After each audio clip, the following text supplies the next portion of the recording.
देख मेरी मम्मी ने मेरे को एक बचपन में चीज बताई थी कि जब भी अपना मुंह खोलना ना सही बात बोलना, सही बोलना एंड किसके सामने बोलनी वो भी इंपॉर्टेंट है। लेकिन ए.आर. रहमान उस चीज को कि जहां भी उन्होंने वो इंटरव्यू दिया है वो सही प्लेस नहीं है इंटरव्यू देने का। एंड ऑल्सो जो उनके ऑनेस्टली टेक निकले हैं, जो बहुत सारी चीजें बैकेंड में निकली है उसके ऊपर अजीब से ही टेक है। भाई जो छावा के अंदर म्यूजिक दिया था उनका कुछ अलग ही जवाब चल रहा है। You're very proud of the soundtrack of Chava, but it is a divisive film. It is divisive. I think it cashed on the divisive. और बात लेके चले जो रामायण के ऊपर टेक देने जा रहे थे वो काइंड ऑफ रुक गए उससे। मेरे को एक बात बताओ, ये हिंदू मुस्लिम के दंगे बंद क्यों नहीं हो रहे? कि भाई तुम दंगों पे दंगो करवाने पे तुले हुए हो, तुम पाकिस्तान और इंडिया पे जो बीच में दरारें हैं वो और भी ज्यादा बढ़ाने की। मैं ये मना नहीं कर रहा कि भाई दरारें नहीं है, गलतियां किसकी है, गलतियां किसकी नहीं है। वी ऑलरेडी नो भाई गलती किसकी है, गलती किसकी नहीं है। बट मुझे बात बता के लेके चलो कि भाई तुम वो मुद्दों को एक्सलरेट क्यों कर रहे हो, उसको बढ़ा चढ़ा के क्यों बता रहे हो। बात लेके चलो जो भी पॉडकास्टर ने उनका इंटरव्यू लिए है वो बहुत ही ज्यादा वियर्ड है, बहुत ही ज्यादा वियर्ड बिहेवियर का। कभी उसके बारे में रिसर्च करना एंड जो उसने क्वेश्चंस पूछे हैं वो उससे भी ज्यादा वियर्ड है कि भाई तुम्हारे टेक क्या है ये छावा म्यूजिक से रिलेटेड, तुम्हारे टेक क्या है जो तुम म्यूजिक देने वाले हो, एंड इंडस्ट्री ने तुम्हें बॉयकॉट क्यों कर दिया। देखो बॉयकॉट के पीछे सिंपल सादा रीजन है जो मेरे को नजर आ रहा है कि भाई साफ साफ एकदम क्रिस्टल क्लियर है कि भाई जो नए बंदे आएंगे वो तुम्हें रिप्लेस कर देंगे। मान के लेके चलो भाई ये YouTube का एग्जांपल, मैं 4-5 साल तक वीडियो बनाऊंगा, उसके बाद सक्सेसफुल मेंटेन कर पाऊंगा अपने आप को एंड उसके बाद भी मे भी थोड़ा थोड़ा करके चलेंगी वीडियोस। लेकिन बात लेके चले नए बंदे आएंगे मुझे रिप्लेस करेंगे, जो पास्ट के बंदे वो रिप्लेस हो चुके हैं। भाई सबका एक टाइम फ्रेम होता है ना कि भाई सब एक दिग्गज खिलाड़ी होते हैं उस पर्टिकुलर टाइम तक, उसके बाद वो संन्यास ले लेते हैं, उसके बाद उनका टाइम पीरियड ओवर हो जाता है। कभी ना कभी तो वो है ना कि नए बंदे आएंगे, नई जनरेशन को टारगेट करेंगे, वो सब चीजें हो रही हैं एंड वही म्यूजिक इंडस्ट्री को समझा नहीं जा रहा है। ऐसा लग रहा है ना कि ए.आर. रहमान से वो चीजें पदवी छीन ली गई है, बट ऐसा नहीं है भाई। जिस टाइम तुम्हारा टाइम था भाई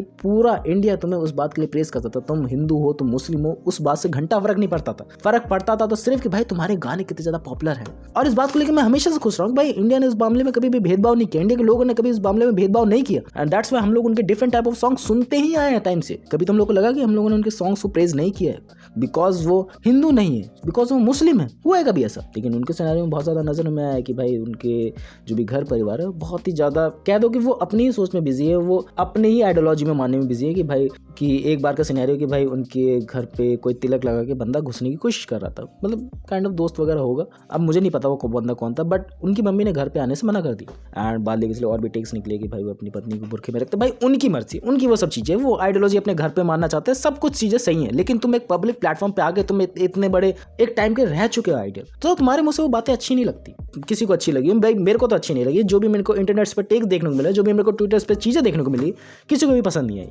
अब बातें इससे बहुत ज्यादा तरीके की निकलती कि भाई उस पॉडकास्टर का टेक क्या था, ए.आर. रहमान का टेक क्या था, एंड बाद में उन्होंने जो अपोलाइज वीडियो बनाई है, बाद में जो उन्होंने माफी मांगते हुए वीडियो बनाई है, काइंड ऑफ कि भाई वो चीज को हेट नहीं कर रहे थे, वो चीज को प्रेस करते हैं, वो भी काइंड ऑफ अच्छी है।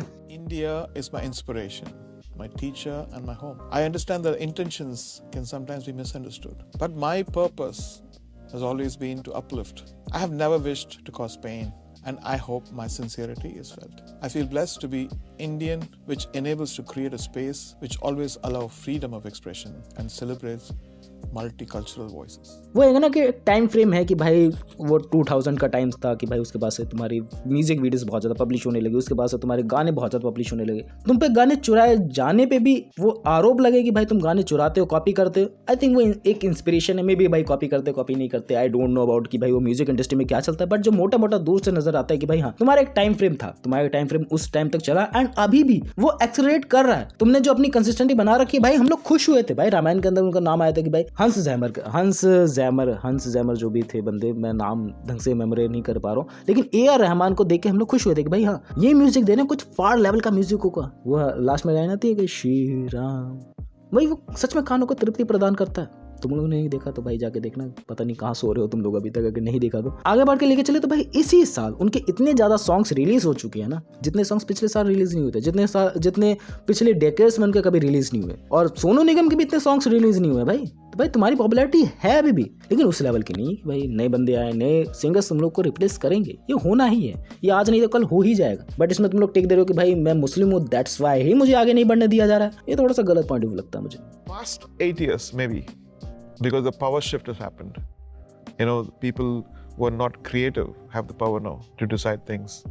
And might have been a communal thing also, but not in my face, but up here, you know, like Chinese whisper. वो चीज़ें हैं, मैं मानता हूँ वो चीज़ें हैं अभी भी, वो कहीं हमारे इंडियन माइंडसेट में बैठी हुई हैं, बट कभी हम लोगों ने उस आर्टिस्ट को इस बात के लिए बुरा नहीं बोला पीछे बैकएंड में बहुत सारी चीज़ होती है, पीछे बैकएंड में बहुत ज़्यादा दंगे होते हैं और टाइम टू टाइम सुधर रही हैं चीज़ें, टाइम टू टाइम सब कुछ स्मार्ट हो रहे हैं, लोग चीज़ों को समझा जा रहा है, बट किस तरीके से समझा रहा है किस तरीके से नहीं, अगर तुम ही नहीं समझ पाओगे, यार रहमान ही नहीं समझ पाएगा, तो भाई नॉर्मल जनता क्या समझ पाएगी, क्या उम्मीद रखते हो उनसे। बाकी हैं चीज़ें बैकएंड में बढ़िया चल रही है कि भाई जो भी पॉडकास्टर के जवाब थे, जो भी ए आर रहमान के लास्ट में जवाब आए कि भाई हाँ रामायण के ऊपर म्यूजिक दे रहे हैं, सब कुछ चीज़ें कर रहे हैं, तो वो अच्छा लगा देख के कि भाई उनके टेक्स भी अच्छे थे। For example, you're doing the soundtrack to the Ramayana now. Yeah. You're a man with a very Muslim name. I wonder if that in any way even comprehends in your mind that there are people out there who probably don't want you involved with something like that. I grew up, I studied in a Brahmin school. And then every year there was Ramayana and Mahabharata. So I know the story. People may argue, but I value all that good things. Good things for anything which you have to learn from. The Prophet has said, is there anything good? So even in China, I don't know what the hadith means, but knowledge is something very valuable. You can learn from everything, from everyday life, from a beggar to a king. उन्होंने कहा कि भाई press करते हैं उन सब चीज़ों को। छावा में भी कुछ ज़्यादा ही चीज़ें काइंड ऑफ बोलने की कोशिश करी गई थी, अब मैं ज़्यादा चीज़ें नहीं बोलूँगा बार बार रिपीटेड वे में। You said you're very proud of the soundtrack of Chava, and it is a really good soundtrack, but it is a divisive film. It is. You know, I watched it. I'll be really honest with you. It is. But हाँ उनका take है, उन्होंने बहुत सारी चीज़ें बोली हैं, अब आधी ज़्यादा चीज़ें सही है नहीं है, यू ऑलरेडी नो। मैं बार बार बता के टाइम तुम्हारा वेस्ट नहीं करना चाहता हूँ, बट यही था कि मेरा टेक भाई ए आर रहमान ने ये सब चीज़ें बोली है।